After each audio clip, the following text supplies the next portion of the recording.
भिवंडी तालुक्यातील पडघाजवळील बोरिवली गावात आज सकाळी एटीएसनं मोठं सर्च ऑपरेशन सुरू केले। या ऑपरेशनमुळे संपूर्ण गावात पोलिसांचा मोठ्या प्रमाणात फौजफाटा तैनात करण्यात आलाय। महाराष्ट्र एटीएसने आज सकाळी अचानक पडघ्यामध्ये धाड टाकली। या छापेमारी दरम्यान एटीएसने 2003च्या मुंबई बॉम्बस्फोट प्रकरणातील दोषी आणि सिमी या संघटनेचा माजी पदाधिकारी साकिब नाचन याच्या घराचीही झडती घेतली असल्याचं समजते। मिळालेल्या माहितीनुसार एटीएस कडून सुरू असलेल्या या छापेमारी दरम्यान 8 ते 10 संशयितांना ताब्यात घेण्यात आले। सध्या त्यांची कसून चौकशी सुरू आहे।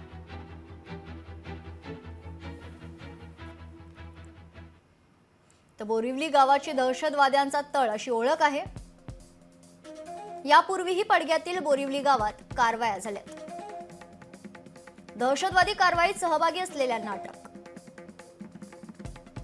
याच गावातून कुख्यात साकिब नाचन आणि मुलाला अटक करण्यात आली आहे।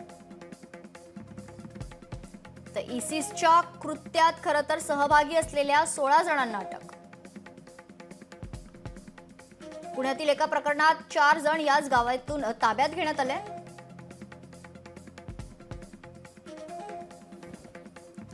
महत्त्वाची बातमी आपण बघतोय। भिवंडी तालुक्यातील पडघाजवळील बोरिवली गावात आज सकाळी एटीएसनं मोठं सर्च ऑपरेशन सुरू केलं। या ऑपरेशनमुळे संपूर्ण गावात पोलिसांचा मोठ्या प्रमाणात फौजफाटा तैनात करण्यात आला। महाराष्ट्र एटीएसने आज सकाळी अचानक पडघ्यामध्ये धाड टाकली आहे। या संदर्भात सविस्तर माहिती जाणून घेऊयात। आमचे प्रतिनिधी अभिजित हिरे आपल्या सोबत जोडले गेलेले आहेत। अभिजित, काय सविस्तर माहिती आहे? आता एटीएसची संपूर्ण टीम या ठिकाणी तैनात करण्यात आली आहे। सर्च ऑपरेशन सुरू आहे।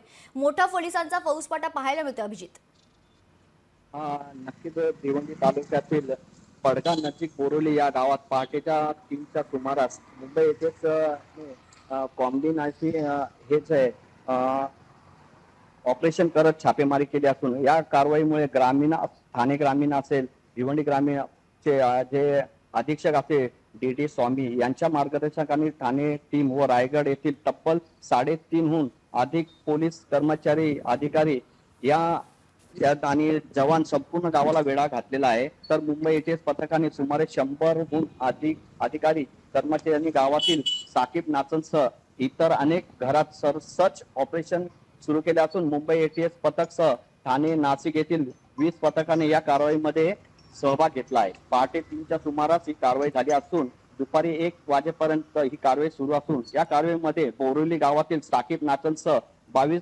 घरांमध्ये सर्च ऑपरेशन केले असून संशयित व्यक्तींचे मोबाईल व लॅपटॉप जे आहेत ते तपासण्याचे काम एटीएस अधिकाऱ्यांकडून सुरू आहे। निश्चित अभिजित, जर आपण पाहिलं तर गेल्या अनेक दिवसांपासून भिवंडीतील हे जे गाव आहे बोरिवली गाव, याची ओळख एक वेगळीच ओळख आहे। दहशतवाद्यांचं मुख्य ठिकाण राहिलेलं आहे आणि त्या अनुषंगाने खरं तर ही जी कारवाई आहे ती महत्त्वाची मानली जाते। तुर्तास धन्यवाद आपण दिलेल्या सविस्तर माहितीसाठी। लोकशाही मराठी ऐका, पहा, जागरूक रहा।